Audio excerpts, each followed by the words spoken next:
No, just Hey, like kind of interesting as your face is. I just want to zoom in on your library back there of videos and well, DVDs. I just move away. I wish I could see what you got up there. It looks like you might have. Oh, I don't know. I don't know what you got. There's a T-Rex. There's a But it's coffin. definitely, yeah, T-Rex, but definitely Doctor Strange as well. So He's yeah, there and, and somewhere. and No, I lots of wasn't. stuff from all other multiverses. Yeah, and other franchises, and everybody you have to interview. No, I'm joking. Yeah. Seriously, Benedict, thank you so much for your time today. Hope you're well. Welcome. Thank you. You too. Hope you're well. Absolutely. So my first question for you today will be like, because at a wedding, your character says that sometimes sacrifices are absolutely necessary. And I was wondering, what would you say has been the biggest sacrifice you felt like you had to do for your career as an actor and producer? I don't know, because I feel, well, the logistics are difficult, the scheduling is difficult, and balancing around things that are now more important in my career is obviously primary. So your priorities shift, but that's not difficult. And any difficulties really, I relish as a challenge. I'm just very, very fortunate to be doing my job, frankly. So, I think there are always difficulties or struggles making a film or finalizing a film or getting something produced. But I enjoy those struggles. I'm not here to complain about them. They're what make me roll my sleeves up and work harder. There is one sacrifice. I'm at a disadvantage. Any room I walk into, mainly any room, I'm mainly at a disadvantage. People know me or think they know something about me. They certainly know my face or my name. Mm-hmm. I don't know them necessarily. And that's Exactly. very strange. And that is something you sacrifice, I guess, by doing what you do on a platform like acting provides. Right. And yeah, sorry. no, go ahead if you still have. No, that was it. All right. No, I was wondering, because your character says that it was the only way, but I never meant for any of this to happen. And I was wondering if you remember like a moment from your life or your career where you felt like this is the only way to go, and for whatever reason, it kind of guided you into something that was never meant to happen, be it good or bad. All the time you're working with confines or restrictions or unknown entities that reshape what you're doing in an artistic venture. But I've rarely had the moment where I thought, gosh, this has all happened for a reason. And it is what it is. You roll with it. I think some of the best sort of advice you can give to an actor or anyone in creative is to try and go with things rather than resist them and fight them.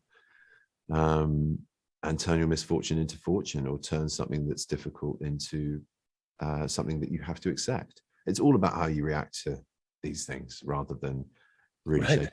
And I feel 9 times out of 10, I'm really, really struggling to think of a moment where the outcome hasn't felt like it was meant to be, for better or worse, really.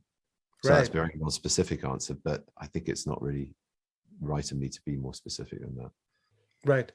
And when Doctor Strange approaches Wanda in the movie, he finds a woman that is still suffering from the mistakes from her past.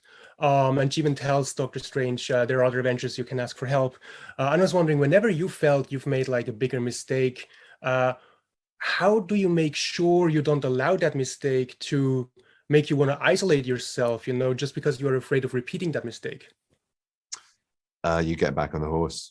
You just get back on the horse. You try your hardest to get back on the thing you've fallen off and do it better, fail better, as Samuel Beckett wrote. And that's all we're ever doing as actors. There's no such thing really in what we do as perfectibility. So it's just about trying to do it a little bit better every time. And if through your own fault or something that happens that's frustrated, that's fine. You just have to pick yourself up and dust yourself off and get back on with it. And I think also being brave enough to ask for help, that's a huge thing to do if you're in trouble.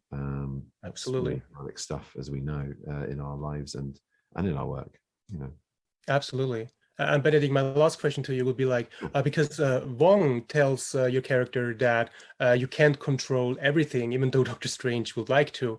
I'm just wondering if you ever had, a similar moment, maybe at the beginning of your career, where you felt like that you had to let go of that idea of being able to control everything. I think, out of adversity or restriction, what is it? Is the mother of all invention. It's like, I came from a theatre background, and you really do have to be sly about your resources.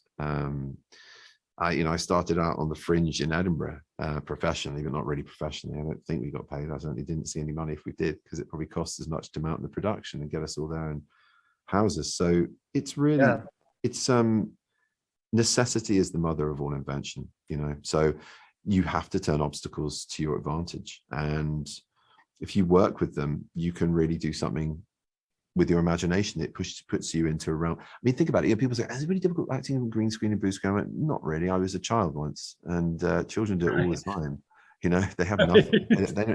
They're not the passive spectators we become as adults. They have this blank canvas to work with, and that's it. They don't have even paints. They don't have the tools or the motor skills to do the things that adults can do with paints and toys, and let alone understand what they could consume visually through the kind of culture we end up making. But you still look at children, they're utterly absorbed in their task. They're utterly present and immersed. And that's the play, that's the playfulness of acting that you have to keep alive. And whether you have the largest sandpit in the world in terms of Marvel film, or a small independent film, or a piece of pub theatre, you have to do that. And you're either acting against the fourth wall, where there are a few people asleep and drinking, or one person who's enraptured, or you're acting in front of 1,000 people, or you're acting in front of a screen, or talking down the lens to what may be millions of people, but it's just you and that one eye on you, that one dead mechanical eye. You have to sort of traverse all those things and go into an imaginary realm whereby you can convince yourself of your task. And I find, again, like I said, you just roll up your sleeves and get on with it. And I kind of relish those challenges. Right. Awesome. Seriously, Benedict, I want to thank you so much for your time today. You have my best wishes, of course, for this movie and for everything that's beyond. Seriously. Thank you so much. I hope you enjoy it. Thanks so much. Thank you. Thank you. Bye.